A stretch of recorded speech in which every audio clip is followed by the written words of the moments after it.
بسم اللہ الرحمن الرحیم۔ السلام علیکم ورحمۃ اللہ وبرکاتہ۔ معزز ناظرین، رسول اکرم صلی اللہ علیہ وآلہ وسلم جب جوان ہوئے تو آپ صلی اللہ علیہ وآلہ وسلم نے تجارت کا کام برابر جاری رکھا اور کئی بار تجارت کا سامان لے کر شام اور یمن گئے۔ آپ صلی اللہ علیہ وآلہ وسلم بات کے سچے، وعدے کے پکے، لین دین کے کھرے اور نیت کے نیک تھے، اس لیے آپ صلی اللہ علیہ وآلہ وسلم کا کاروبار کامیاب رہا اور ہر تجارتی سفر میں آپ صلی اللہ علیہ وآلہ وسلم کو بہت نفع ہوا۔ خانہ کعبہ کی وجہ سے مکہ امن کا شہر تھا۔ جو لوگ اس شہر میں آتے تھے ان کی حفاظت اور مہمانداری قریش کے ذمہ تھی، لیکن ایک دفعہ قریش کے ایک سردار عاص بن وائل نے ایک سوداگر سے سامان لے لیا اور اس کو قیمت نہ دی۔ سوداگر نے قریبی پہاڑ پر چڑھ کر ظالم کے خلاف فریاد کی۔ اس پر قریش کے بہت سے قبیلے ایک جگہ جمع ہوئے۔ سب نے عہد کیا کہ مکہ میں شہر کا یا باہر کا جو شخص بھی مظلوم ہوگا اس کی مدد کریں گے۔ چنانچہ انہوں نے عاص بن وائل سے سوداگر کا سامان واپس لے کر دیا۔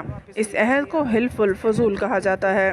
رسول اکرم صلی اللہ علیہ وآلہ وسلم اس عہد میں شریک تھے اور اس وقت آپ صلی اللہ علیہ وآلہ وسلم کی عمر مبارک صرف 20 سال تھی۔ ناظرین، رسول اکرم صلی اللہ علیہ وآلہ وسلم نے روزمرہ زندگی میں بھی اور کاروبار میں بھی اپنی سچائی، ایمانداری، دیانتداری اور انصاف پسندی کا ایسا ثبوت دیا کہ قریش کا بچہ بچہ آپ صلی اللہ علیہ وآلہ وسلم کی تعریف کرنے لگا اور سب لوگ آپ صلی اللہ علیہ وآلہ وسلم کے صادق اور امین کہہ کر پکارنے لگے۔ ان کو آپ صلی اللہ علیہ وآلہ وسلم پر اتنا بھروسہ ہو گیا کہ بغیر کسی خطرے کے اپنا روپیہ، پیسہ، زیور اور دوسری قیمتی چیزیں آپ صلی اللہ علیہ وآلہ وسلم کے پاس امانتاً رکھواتے تھے۔ وہ جب بھی طلب کرتے آپ صلی اللہ علیہ وآلہ وسلم ان کی چیزیں جو کی تو انہیں واپس کر دیتے تھے۔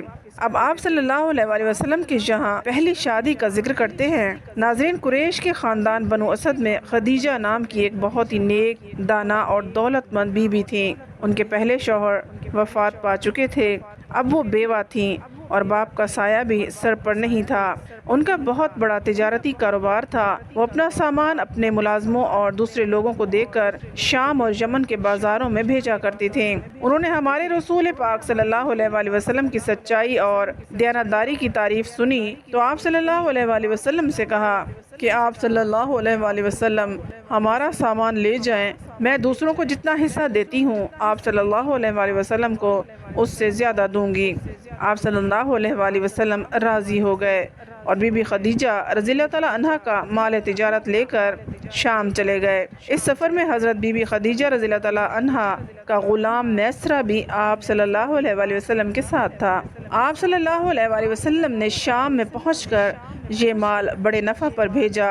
واپس آئے تو بی بی خدیجہ رضی اللہ تعالیٰ عنہا بہت زیادہ متاثر ہوئی۔ میسرہ نے بھی ان کے سامنے آپ صلی اللہ علیہ وآلہ وسلم کی سچائی اور دیانتداری کی بہت تعریف کی۔ ان کے دل میں پہلے ہی آپ صلی اللہ علیہ وآلہ وسلم کی بڑی عزت تھی۔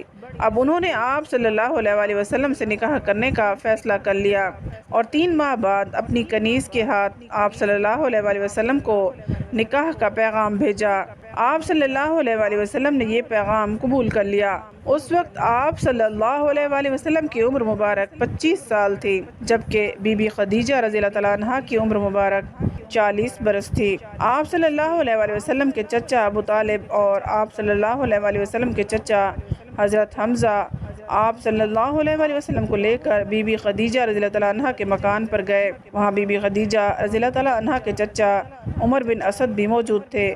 جناب ابو طالب نے آپ صلی اللہ علیہ وآلہ وسلم کا نکاح بی بی خدیجہ رضی اللہ تعالیٰ عنہا سے پڑھا دیا۔ اب دونوں میاں بیوی ہنسی خوشی رہنے لگے اور تجارت کا کام بھی چلتا رہا۔ ایک بڑے جھگڑے کا آپ صلی اللہ علیہ وآلہ وسلم نے اس وقت فیصلہ فرمایا جب آپ صلی اللہ علیہ وآلہ وسلم جوان تھے۔ آپ صلی اللہ علیہ وآلہ وسلم کی عمر مبارک اس وقت 35 برس تھی کہ قریش کے مختلف قبیلوں میں ایک بڑا جھگڑا اٹھ کھڑا ہوا۔ قریب تھا کہ وہ لوگ آپس میں لڑ پڑتے اور ایک دوسرے کو مرنے مارنے پر اتر آتے۔ اس جھگڑے کا رسول اکرم صلی اللہ علیہ وآلہ وسلم نے ایسا فیصلہ کیا کہ سب کی تسلی ہو گئی۔ ہوا یوں کہ قریش نے کعبہ کی پرانی عمارت کو گرا کر اسے نئے سرے سے بنانا شروع کر دیا، کیونکہ پرانی عمارت میں بار بار سیلاب آ جاتا اور سیلاب آنے کی وجہ سے عمارت کمزور ہو چکی تھی۔ جب بھی بارش ہوتی پہاڑوں سے پانی بہہ کر کعبہ میں جمع ہو جاتا۔ کچھ دنوں میں نئی عمارت کی دیواریں اتنی اونچی ہو گئیں جہاں پرانی دیوار میں حجر اسود لگا ہوا تھا۔ حجر اسود وہ کالا پتھر جسے حضرت ابراہیم علیہ السلام نے اپنے ہاتھوں سے کعبہ کی دیوار میں لگایا تھا۔ عرب کے لوگ اسے بہت متبرک سمجھتے تھے۔ مسلمانوں کے نزدیک بھی یہ بہت ہی مقدس پتھر ہے۔ خانہ کعبہ کے گرد پھیرا اس پتھر سے شروع کیا جاتا ہے اور اس کو بوسہ بھی دیا جاتا ہے۔ اب اس پتھر کو یعنی حجر اسود کو پرانی دیوار سے نکال کر نئی دیوار میں لگانا تھا۔ ہر قبیلہ چاہتا تھا کہ حجر اسود کو اٹھا کر اس کی جگہ پر رکھنے کی سعادت حاصل کرے۔ ہر شخص اسے اپنے ہاتھ سے اٹھانا چاہتا تھا۔ اس بات پر سب قبیلے لڑنے مرنے پر تل گئے۔ آخر ایک بوڑھے آدمی نے رائے دی کہ کل صبح سب سے پہلے خانہ کعبہ میں جو شخص آئے گا وہی اس جھگڑے کا فیصلہ کرے گا۔ سب نے یہ رائے پسند کر لی۔ خدا کا کرنا ایسا ہوا کہ دوسرے دن صبح نبی پاک صلی اللہ علیہ وآلہ وسلم سب سے پہلے خانہ کعبہ پہنچے۔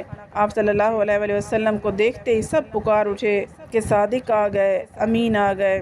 آپ صلی اللہ علیہ وآلہ وسلم نے ان کے جھگڑے کا حال سنا اور پھر آپ صلی اللہ علیہ وآلہ وسلم نے ایک چادر منگوائی، حجر اسود کو اس چادر میں رکھا اور پھر قبیلے کے سردار سے کہا کہ چادر کا ایک ایک کونا پکڑ لیں۔